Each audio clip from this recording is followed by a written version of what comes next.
Live from Fargo and serving you on TV, online and on the go. This is Valley News Live 10 at 10. Severe storms hammer the valley. Take a look at what this tree did to someone's truck in Hillsboro, North Dakota. Damage reports are starting to come into our newsroom. There have been confirmed reports of tornado touchdowns, and high winds and hail have hit hard in many areas in the valley. Valley News Team's Ryan Laughlin is in the Hillsboro area, where he's been checking out damage from the storms that rolled through. He joins us live with the latest. Ryan? That's right, Andrew. I'm here in Hillsboro, and we've been running all over the Northern Valley. This spot was hit the hardest. Check this out. This is that down tree you were talking about earlier. That's actually down on top of 2 cars right now. Absolutely destroyed. And after the sun went down, this town got dark, but not just because the sun went down, it's because the power is out. This place, they've been told that the power is out to conserve water because lift stations are inundated.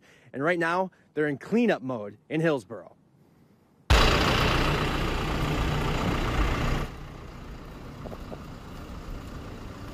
The wife wanted me to get home because she was nervous, so I just parked as close as I could.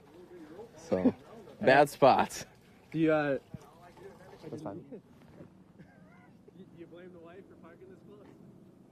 No, I can't blame her, but it's just, you just gotta laugh about it now.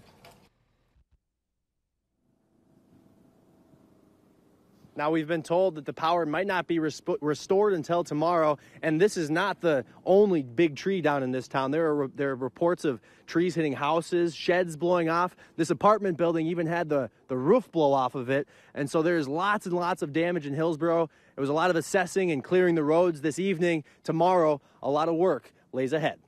From Hillsboro, I'm Ryan Laughlin, Valley News Live. All right, thank you, Ryan, for that live report. FM Ambulance tells Valley News Live they have sent a number of resources to Traill County to help support the area, including ambulances and an ambulance bus. No injuries have been reported at this time. We have been following tornado warnings and watches and collecting videos of funnel clouds, with these funnels happening near Rock Lake and Hatton, North Dakota. Our Valley News Live storm team and news team have been working hard to keep you updated with the latest photos and videos of these storm fronts. But right now, let's check in with Chief Meteorologist Hutch Johnson for the latest conditions. Hutch, who needs to worry about the storms at this point? Well, all of the storminess at this hour is mainly confined to the east side of the Red River. For our viewers in Minnesota, particularly Lakes Country, up in northwest Minnesota, we have a stout storm in Kittson County, but it remains non-severe. The strong one moving right through Detroit Lakes right now with wind gust potential that is significant. Most of Becker County under a severe thunderstorm warning until 10:15. It also includes northern reaches of Otter Tail County. We have developing storms in Clay County right over the area of Downer. A storm is moving off to the east, and that will push into Becker County as well. These storms are all rotating, but there is some significant wind gust potential pushing out of this storm in the Becker County area, with winds upwards of 90 to 100 miles per hour in the last hour. And near Height of Land Lake, we have hail size estimates that still are upwards of 2 to 2.5 inches heading right over the Height of Land Lake area. Now, southern Otter Tail has a warning, severe thunderstorm, with hail that fell in Fergus Falls earlier. Those storms are moving north towards Big Otter Tail Lake on the western fringe there. You're about to get gusty winds and some hail. Battle Lake also seeing storms, but the strongest portion of the cell still lingering back in the far western reaches of Otter Tail County, just south of Fergus Falls. This activity is all pushing east at about 35 miles per hour. We're looking at the hail potential with this cell, and it continues to be in the western reaches of Otter Tail County. So the big picture shows that we continue to have a risk of thunderstorms, primarily on the Minnesota side of the river, and there is a watch in effect for tornadoes still for the Southern Valley, including Lakes Country. And look, Andrea, any of these storms right now are rotating, and they could quickly produce a tornado. The big risk for tornadoes seems to have waned. We saw a lot of rotating thunderstorms move through the valley tonight. We will continue to bring you coverage. Expect storms, if they move into your area, to be quite strong. And that one in Becker County particularly is very strong, with winds gusting over 80 miles per hour possibly. So a lot of places still not in the clear. That's correct. All right, thanks, Hutch. And we have numerous pictures and videos on our website of those hard-hitting storms that drove through the valley. Just head over to valleynewslive.com and click on this story. The Red River Valley Fair kicked off its 113th year today. And if you're heading out that way, you should know staff is watching the weather for you. If severe weather moves in, they will warn you by making an announcement over the PA system. The fair's general manager says people tend to go to their cars, but they can come inside the pavilions. Most of the time, the weather just delays the concerts, but it does depend on the severity.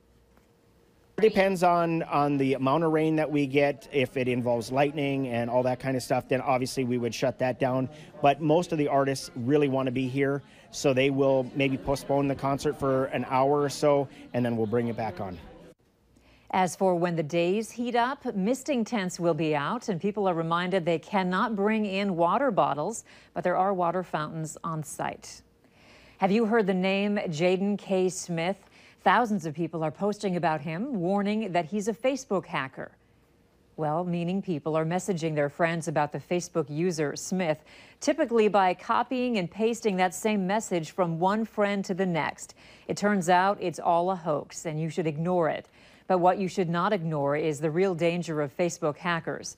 Valley News Team's crime and safety reporter, Nicole Johnson, spoke to a woman who says what you need to watch out for are the Facebook friends that you actually know. It was a text conversation that began like any other. She asked me how my day was. Cora Erickson thought she was talking to her daughter's mother-in-law, Sally. At least that's who the person texting her claimed to be. But those are all from the gal that was going to give me the grant. That's when things got weird. Sally started talking to her about a grant program and telling her to text this other person, Ashley, who would help her sign up to get $10,000. All Erickson was supposed to do is give them $1,000. And I text back this lady and told her I didn't have $1,000 to send to her. Erickson knew something was up, so she called her daughter. And she goes, Sally's sitting right here at my kitchen table. Then it was revealed to Erickson that Sally's Facebook was hacked. Know who you're talking to when you're talking to somebody, because this always isn't the right person. When someone's Facebook falls victim to hackers, the criminal has full access to each person on their friends list and all the information, including phone numbers, email addresses, and birth dates.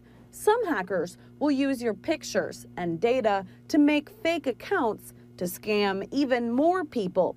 Others will use it for identity theft or, like in Erickson's case, a phishing attempt. I just wonder how many of Sally's other friends. Thankfully, Erickson didn't give out any of her bank account information, but says if she did, police tell her there's nothing they could have done. In Fargo, Nicole Johnson, Valley News Live. Experts say even the best privacy settings will not help in cases like Erickson's, since you're friends with the person who was hacked. So only put on Facebook what you're comfortable with, and always be on the lookout for hacked profiles and report anything suspicious to Facebook. It's not uncommon for families throughout the area to move around for better opportunities, and one way that's shown is through the number of kids transferring in and out of a school district. Fargo released its numbers today, showing 960 kids transferred in this school year and 1,102 transferred out. But the district says those numbers are relatively normal and were both lower than the numbers for 2016.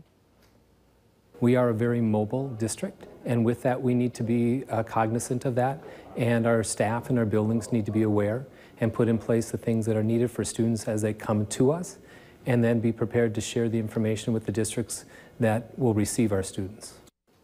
Families with elementary-age children were the most willing to move, according to the data.